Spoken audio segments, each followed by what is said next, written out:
US President John Dramani Mahama has concluded his diplomatic visit to the Three Sahel States in what he calls the good neighborliness tour.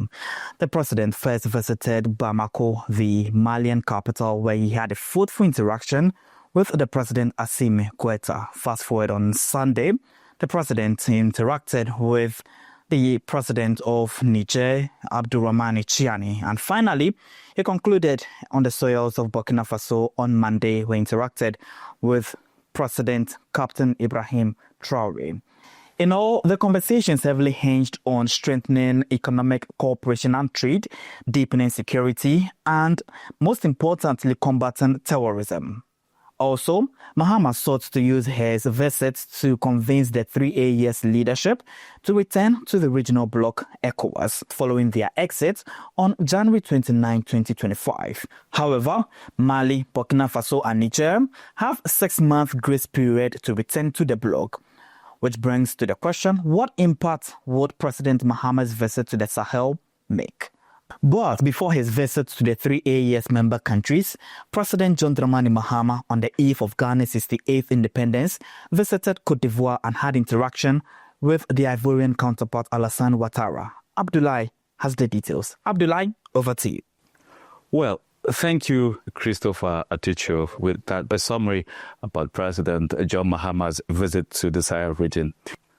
But on March 5, just as Mahama has done to the Sahel region, it was received by the Ivorian President Alassane Ouattara, during which they discussed several issues.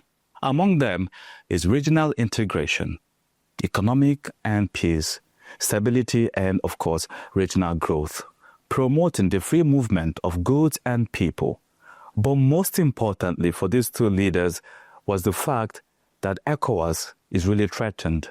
What it meant and stood for today is almost a myriad. You may ask why.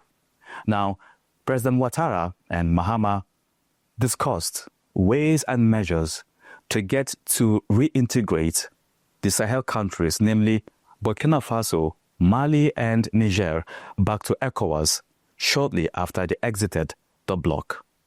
Well, that is the tip of the discussion.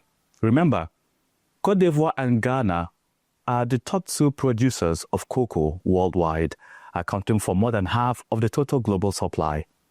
This too is not just a common or unique problem to any of these two countries, but a shared problem because farmers of cocoa in Côte d'Ivoire and Ghana have for long fought and debated for an increase in the farmgate price, which they say will aim to stabilize the price internationally.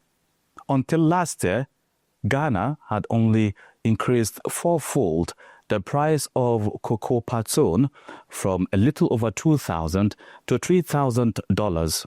Côte d'Ivoire in 2024, precisely in October, had done the same. Their farmgate price moved a little bit over $1,000 to around $3,020 per ton.